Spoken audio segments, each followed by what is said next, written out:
একটা digital microphone কিভাবে কাজ করে সেটা আজকে বলে দিব। একজন ভাই আমার কাছে পাঠিয়েছে, উনি চেষ্টা করছে অনেক, যে মাইক্রোফোন 2টা 3টা লাগাইছে, লাগানোর পরে হয় নাই। এখানে দেখতে পাচ্ছেন যে আইকন আছে একবারে লো। এখানে যদি অবশ্যই মাইক্রোফোন যদি কোনো ভয়েস বা নয়েজ যদি নিত তাহলে অবশ্যই আপ ডাউন করতো। আমি প্রাথমিক অবস্থায় একটা মাইক্রোফোন লাগালাম, লাগানোর পরে দেখলাম যে একই সমস্যা। পরবর্তীতে আমি কি করলাম, যে জিআর ভ্যালু গুলো চেক দিলাম। চেক দেওয়ার পরে সর্বপ্রথম আপনারা বোল্ট চেক দিবেন। এখানে বোল্ট 1.8 অথবা 2.8 থাকতে পারে, একটা যে কোনো একটা লাইন থাকবেই। তবে হ্যাঁ, এটা অবশ্যই এভাবে চেক দিবেন যেভাবে আপনি মাইক্রোফোন ওপেন দিবেন, অথবা কল রিসিভ করার পরে তখন কাজ করবে বোল্টের লাইন।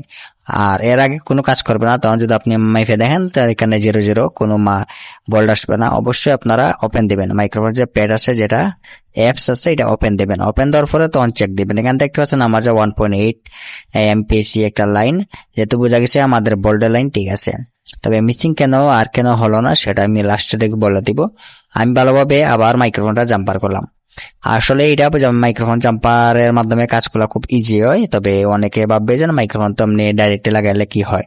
হ্যাঁ, অবশ্যই যখন আপনারা লাইন সবকিছু ঠিকঠাক থাকবে তখন আপনি লাগাতে পারেন, কোনো সমস্যা না। তবে চেক করার সময় অবশ্যই যে লাইনগুলো লাগাতে হবে, যে লাইনের মাধ্যমে লাগালে সবচেয়ে বেস্ট বোঝা যায়। এইখানে যে লাইনটা দিছি জাম্পার, এটা হচ্ছে মাইক্রোফোনের যে প্লাস লাইন আছে, এই লাইনটা আমি জাম্পার করে দিছি।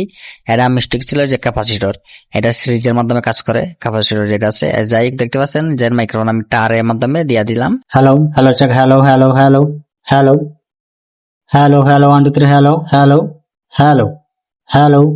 এইখানে যে মাইক্রোফোনের প্যাড আছে দেখতে পাচ্ছেন যেন আপ ডাউন করছে, তাহলে বোঝা গেছে আমাদের মাইক্রোফোনের কাজ সাকসেস হয়েছে। তবে এইটা যে আমি জাম্পার দিছি, এই জাম্পার আমি ছোট করবো অথবা মাইক্রোফোন ডাইরেক্ট লাগাবো।